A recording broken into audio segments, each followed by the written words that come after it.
Video کو like کر کے آگے شیئر ضرور کر دیں۔ ایک ہی طلب ہے، اللہ ماشاءاللہ ایک ہی طلب۔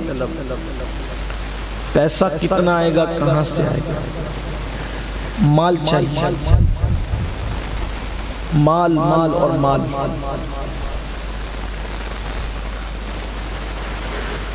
کوئی دکان پہ بیٹھا اس کو بھی مال چاہیے، کوئی مصلی امامت پر اس کو بھی مال چاہیے، کوئی خطابت کی کرسی پر اس کو بھی مال چاہیے، کوئی مشیخت کی گدی پر بیٹھا اس کو بھی مال چاہیے، کوئی شعر و سخن کا مالک ہے اس کو بھی مال چاہیے، کوئی خوبصورت آواز کا مالک ہے اس کو بھی مال چاہیے، معلم ہے اس کو بھی مال چاہیے، شاگرد ہے اس کو بھی مال چاہیے۔ مال مال اور صرف مال۔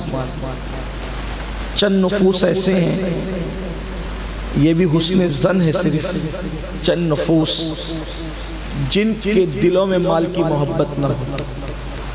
اللہ تبارک و تعالیٰ نے مال کے طلب کرنے والے ان لوگوں کے متعلق آج سے 1450 سال پہلے اپنے محبوب پر نازل ہونے والے قرآن میں کیا فرمایا۔ دیکھیے، مال ضرورت ہے، مال چاہیے، یہ برا نہیں۔ اگر مال نہیں ہوگا تو مسجد کیسے بنے گی؟ اس لیے مال چاہیے۔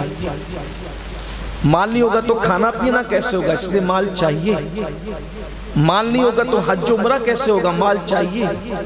مال نہیں ہوگا تو زکوٰۃ کیسے دیں گے؟ مال چاہیے۔ مال نہیں ہوگا تو صدقہ کیسے دیں گے؟ مال چاہیے۔ اگر مال نہیں ہوتا تو عثمان غنی 2 مرتبہ جنت کیوں خریدتے؟ یہ مال ہی کی برکت ہے کہ عثمان غنی نے 2 مرتبہ جنت خریدی اللہ کے رسول علیہ السلام سے۔ اچھا، خریدی ہے، عثمان غنی نے خریدی ہے جنت حضور اکرم صلی اللہ علیہ وسلم سے۔ ایک جنت وہ ہے جو بھیک میں دی جاتی ہے۔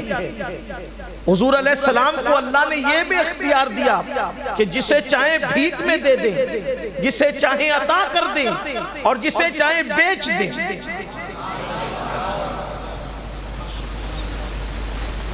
دوست کی چیز اس کے اذن سے اٹھا کر دی تو جا سکتی ہے، بھیک میں اتنے تعلقات قریب ہو جاتے ہیں، لیکن قربان جائیں، یہ دستور ہے کہ جب تک انسان کسی چیز کا مالک نہ ہو، نہ وہ کسی کو اٹھا کر بھیک میں دے سکتا ہے، نہ وہ بیچ سکتا ہے۔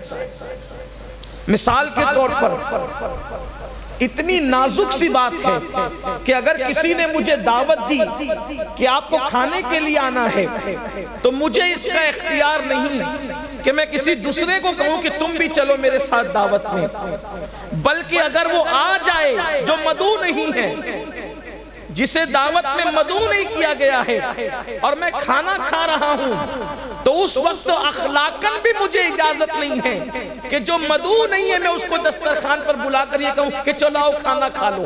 میں چپ چاپ کھاتا رہوں گا، اس کو بلا نہیں سکتا۔ اگر وہ مدعو ہے تو بلانے کی بات الگ ہے، کیونکہ وہ تو پہلے سے کھانے کے لیے آیا ہے، لیکن جس کو مدعو نہیں کیا گیا اس کو آپ بلا نہیں سکتے۔ بلکہ اگر آپ کے سامنے کھانا رکھا ہے، آپ دوسرے کو میزبان کی اجازت کے بغیر کھلا نہیں سکتے، کیونکہ آپ کو کھانے کے لیے بلایا گیا ہے، آپ کو تقسیم کرنے کے لیے نہیں بلایا گیا۔ بلکہ دسترخوان پہ اگر کھانا بچ جائے تو آپ اس کو اٹھا کر گھر نہیں لے جا سکتے۔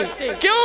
اس لیے کہ آپ کو کھانے کے لیے بلایا گیا ہے، لے جانے کے لیے بلایا نہیں گیا ہے۔ اب آپ اندازہ کریں، جس کو دعوت میں بلایا جائے، بچا ہوا کھانا وہ اٹھا کے لے نہیں جا سکتا، کسی کو دے نہیں سکتا۔ کیوں؟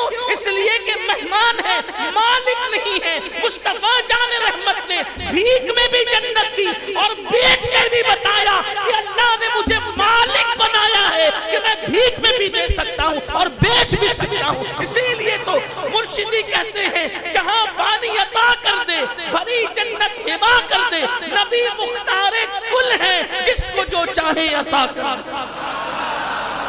عثمان غنی نے 2 مرتبہ جنت خریدی، بغیر مال کی نہیں خریدی جا سکتی۔ جو بغیر مال والے تھے حضور نے ان کو بھیک میں عطا کی۔ مالدار عثمان غنی نے خرید کر کے لی، اور ایک بار نہیں 2 مرتبہ لی، تو مال برا نہیں ہے، مال کی طلب بھی بری نہیں ہے، بلکہ سیدنا صدیق اکبر دعا کرتے تھے اللہ مجھے مال دے مگر میرے دل کو مال کی محبت سے محفوظ فرما لے۔ مال دے، مال کی دعا مانگنا بری نہیں، مال مانگنا بھی برا نہیں، مالدار بن جانا بھی برا نہیں، لیکن ایک مالدار وہ ہے جو مال کو تجوری میں رکھتا ہے، مال کو جیب میں رکھتا ہے، اور یار کو دل میں رکھتا ہے، یار کی محبت کو دل میں رکھتا ہے، اللہ و رسول کے پیار کو دل میں رکھتا ہے۔ ایسے مالدار کبھی برے نہیں، لیکن ایک مالدار وہ بھی ہے جو ہم اور آپ لوگ ہیں، ایک مال کے طلبگار وہ لوگ ہیں جو ہم اور آپ بھی، اللہ کرے ہم اس سے نکلے اس دلدل سے، جس نے مال کی محبت میں اللہ کو بھلایا، جس نے مال کی محبت میں عبادت کو بھلایا، جس نے مال کی محبت میں اللہ و رسول کے قانون کو بھلایا، ہم وہی لوگ ہیں، غافل لوگ، خود غرض لوگ، مطلب پرست لوگ۔ ہاں ہم مال کی محبت میں اتنے ڈوب جاتے ہیں، ایک طرف مال ہو، ایک طرف رسول اللہ کی ذات ہو، ہم کس کو ترجیح دیتے ہیں؟ بولنے میں بڑا مشکل ہوتا ہے، آپ کہیں گے کہ ہم تو حضور کو ترجیح دیتے ہیں، بلکہ ہم تو یہ کہتے ہیں کہ ہم ان پہ جان قربان کر سکتے ہیں۔ بڑی معذرت کے ساتھ باتیں کرنا الگ بات ہے، نعرے لگانا الگ بات ہے، غلامی رسول میں موت بھی قبول ہے، اس طرح کے نعرے آسان ہیں، لیکن ابھی فیصلہ ہوگا۔ میں یہ نہیں کہتا آپ کیا کرتے ہیں، میں کیا کرتا ہوں، آئیے اس محفل میں آئینہ دیکھتے ہیں ہم کرتے کیا ہیں۔ دیکھو ایک طرف اللہ رسول کا فرمان ہے جھوٹ مت بولنا، ایک طرف اللہ رسول کا فرمان ہے جھوٹ مت بولنا، اور دوسری طرف 2 روپے کے لیے، 10 روپے کے لیے، 20-25 روپے کے لیے ہم جھوٹی قسمیں تک کھا لیتے ہیں، وہ بھی اللہ کی قسم۔ لوگ یہ کہتے ہیں اللہ کی قسم مجھے اتنے میں ملی نہیں، پڑی نہیں یہ چیز، جھوٹ بول کر کے سودا بیچتے کہ نہیں، چیز بک رہی تھی، اللہ نے کہا جھوٹ نہیں بولنا، اس کے محبوب کا فرمان ہے جھوٹ نہیں بولنا، اور مال کی محبت کہتی ہے جھوٹ بول مالدار بن جائے گا۔ بولو ہم کس کی بات سنتے ہیں؟ سچ سچ کہنا، ایمان والے دل پر ہاتھ رکھ کر کے سوچنا ہم کس کی بات سنتے ہیں۔ یہ لاٹریوں کا ماحول، یہ کرکٹ کے موقع پر جو ہے وہ بڑے بڑے جوئے، یہ شراب کے اڈے مسلمان چلا رہے، بڑے بڑے بار مسلمان چلا رہے، مال کی محبت، اللہ اکبر، لوگ مال کی محبت میں مسجد کا تک غصب کر جاتے ہیں۔ ایسے بھی کچھ بدبخت دنیا کے اندر موجود ہے، جبکہ اللہ کے رسول صلی اللہ علیہ وآلہ وسلم کے فرمان کا مفہوم ہے جس نے مسجد کا مٹی کا ایک چراغ مسجد کا اگر بیچ کر کھا گیا، اگر وہ 300 نبیوں کے برابر بھی بفرض محال اللہ کی بارگاہ میں عمل لے کر جائے تو بھی اللہ اس کو جہنم ہی میں داخل فرمائے۔ ایک مسجد کا مٹی کا چراغ ایک نبی کے برابر کوئی عمل نہیں کر سکتا، لیکن اللہ کے رسول علیہ السلام نے مسجد کے مال کی اہمیت بتائی کہ مسجد کا چراغ اگر کوئی بیچ کر کھا گیا 300 نبیوں کے برابر بھی عمل لے کر کے جائے اس کا ٹھکانہ جہنم ہی ہوگا۔ آپ اندازہ کریں، ایک انسان کسی کا مال کھا لیتا ہے، کسی مسلمان کا مال غصب کر جاتا ہے، مال کے لیے ایک دوسرے کا قتل کیا جاتا ہے، مال کے لیے ایک دوسرے کو نیچا دکھایا جاتا ہے، مال کے لیے اللہ اکبر مسلمان ناچنے کی محفلیں تک منعقد کرتے ہیں، گانوں کی محفلیں تک منعقد کرتے ہیں۔ ویڈیو اگر اچھا لگا ہو تو لائک کر کے آگے